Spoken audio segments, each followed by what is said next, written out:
Drums of War, Chapter 46, Part 3. Aboard the warp speed battle wagon. Try to keep up, they said. So far as Captain Lena Chen was concerned, the lumbering hulk of a light cruiser had to keep up with the old rust bucket she rode. The warp speed battle wagon belied her merchant hauler roots, as Jamie plied his almost preternatural piloting talents at her helm. He, Maria, and Lee were working together to make her dance like never before. Lee used the cutting-edge Roman sensor arrays hooked up to the fastest computing systems the Republic could provide on short notice to highlight targets that Maria would hit without fail, making the minor corrections computers didn't quite predict. And Jamie would use the recoil to further twist the warp speed battle wagon into her next pirouette of death. She spun around the Robin Williams like Phobos on her chariot, charging in with Mars, her upgraded battle screen shimmering and sparkling in the void as she soaked volley after volley from the enemy, and put tungsten rods right down their barrels of the exarch plasma cannons that they had assailed her. Even so, she should have soaked far more than she did, but Jamie could make her defy logic, if not physics. And any other ship with any other crew would have quailed at the breakneck maneuvers that he made at the very bleeding edge of the Republican drill. They were there to represent both the CIP and Romanova, and they damn well take their share out of the enemy. Captain Lena Chen missed her old captain's chair with its worn-out buttons and duct-taped cushions, but she could still feel her old rust bucket through the spine piece of Romans had gifted her. It was merely a throne, but that was their style. It was a part of the repairs that they started in the Republic finished. The new worlds pinged under the stress of their dance of death. Her bulkheads creaked. Her very keel cried out in pain and outrage. She hadn't forgotten where the Ausblot Dawkins, or whatever they were called, had killed one of her crew, either. It seemed that way to Captain Lena Chen and her crew, anyway. Another one sunk, Lee said grimly. Don't let them slow down the Republic. We're here to end this, Captain Lena Chen ordered. Even with all of the fury and skills of some of the sharpest CIPers on any side of the glass gulf, it wasn't enough. As the minutes dragged on, her battle screens didn't just sparkle in the void. They shone and glittered like light passing through a wall of diamonds. Her guns didn't just strain her superstructure and keel, they rent at them. Her maneuvers didn't just bring protest from her bulkhead, they screamed in agony. She didn't care. Captain Lena Chen knew that the warp speed battle wagon didn't care how much it hurt. She was there to do her part, whatever the cost. Making it through to the other side was an afterthought. Give me a new target, Maria demanded with grave satisfaction. Shit's running too hot in there, made Ling comments from the engine room. Hiroshi snapped. Doesn't matter. We can't let the wedge slow down. Do what you can down there to keep us in the fight. We all know what we signed up for. Her battle screens flickered out. Hot plasma started scorching deep trenches in the layers of ablative armor laid over her hull, and her guns kept roaring. A figure of speech, since sound didn't carry in a vacuum. It didn't matter much. Her crew kept roaring. This whole war had gotten started because a ship of kindred spirit had risen to high honor, only to be murdered. She fought for her people, but the warp speed battle wagon's people didn't want their ship to fight for their lives.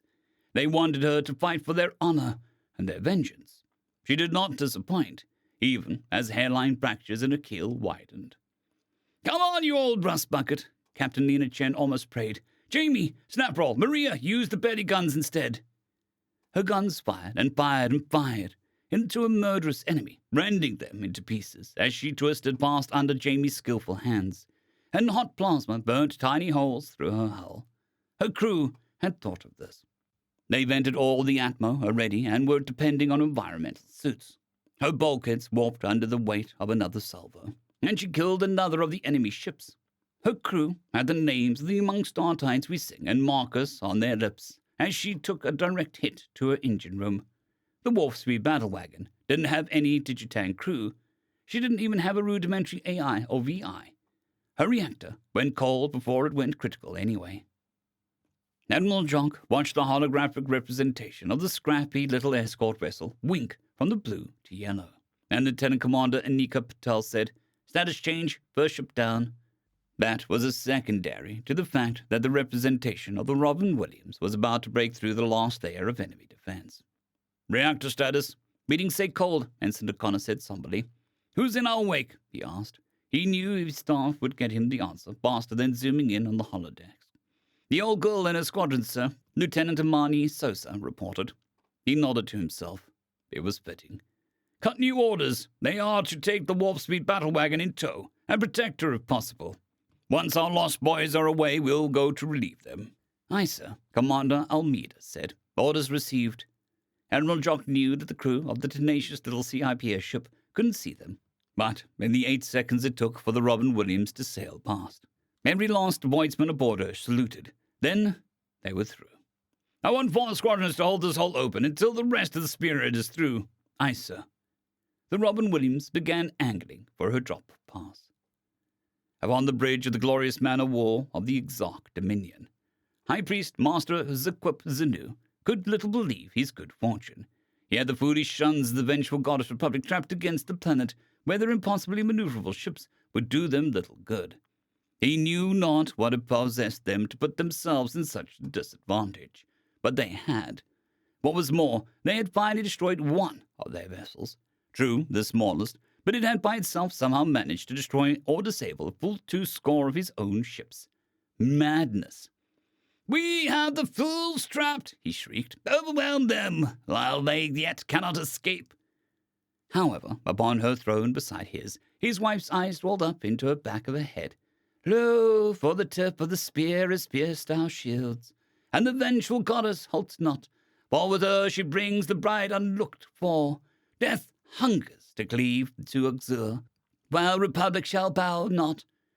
She chanted before slumping in her seat, dazed. "Fear not," High Priest Master Zaquip Zenu said, "for this is an omen should you fail to do as I command.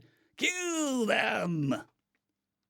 Aboard the Robin Williams, Admiral Jock felt his heart pounding in his throat as he watched Captain Deladia expertly begin her run. The C&C center went quiet. "Pods away," the ship's captain said over the comms.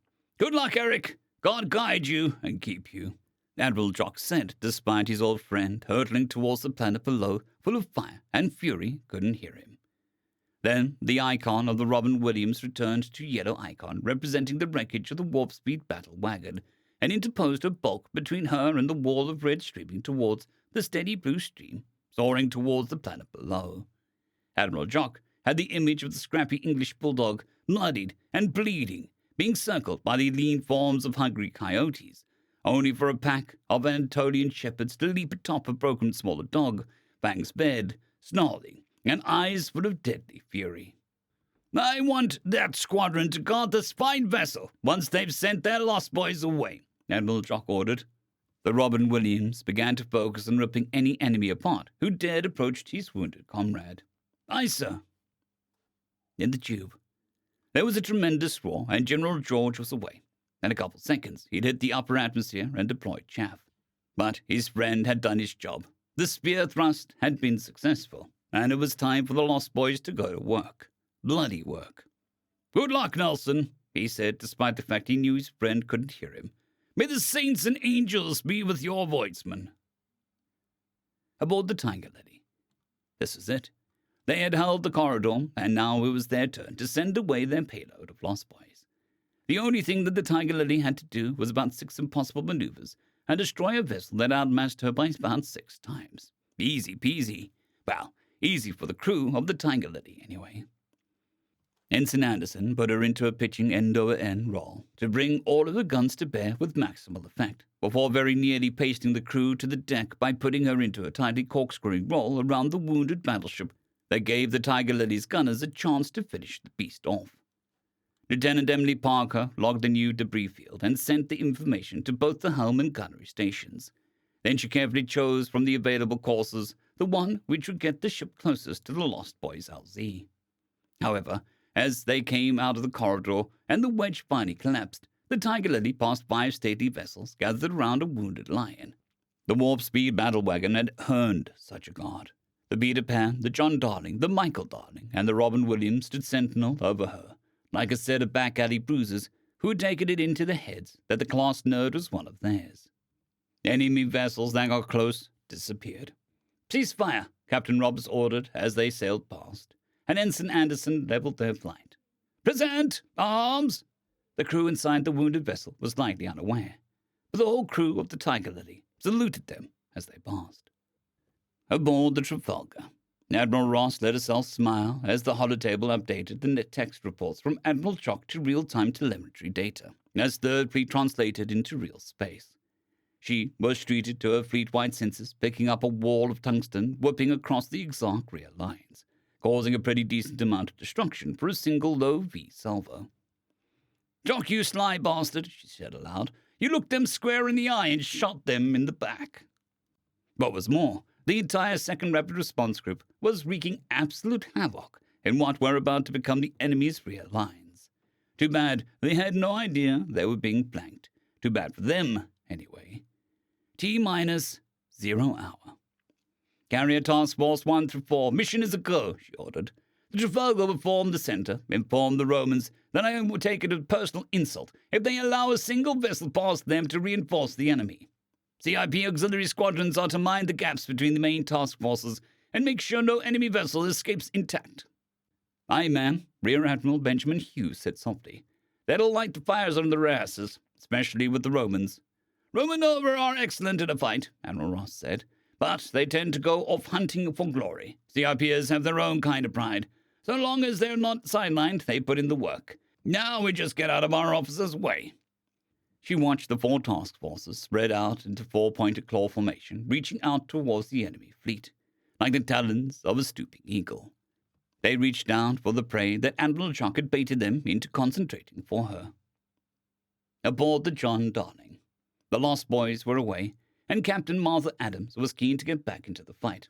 "Get the shiprats strapped into boarding torpedoes and get them into the tube," she ordered, as her helmsman fought for the tightest possible radius turn to get back to the Robin Williams and that scrappy little CIP ship. She'd be damned if the John Darling would let anything happen to such a courageous little crew. "Aye, ma'am," her XO replied. Aboard the Michael Darling, Captain Ernesto Esperanza didn't say anything as the Michael Darling made a tight, corkscrewing turn away from the planet after they sent their platoon of Lost Boys away. He didn't need to. His officers and boysmen knew their duty to 1. Protect the wounded, and 2. Destroy as many enemy vessels as possible.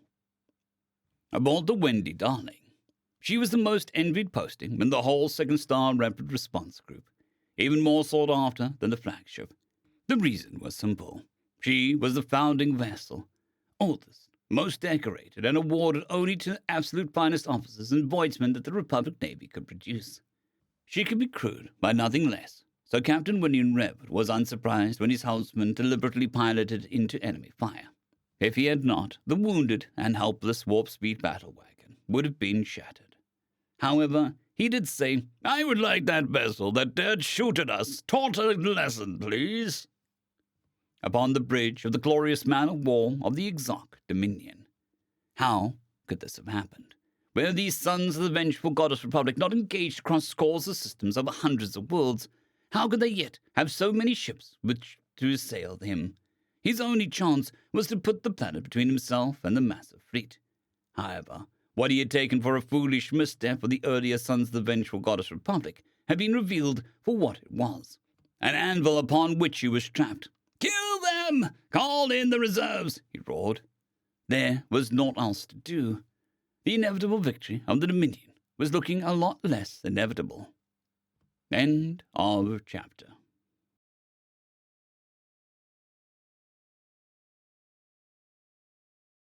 I'd greatly like to thank our Tier 5 channel members, Caspar Arnholtz, John Creighton, Manatharia, 050, Dragzoon WRE, and Elijah Silvercross. Thank you very much.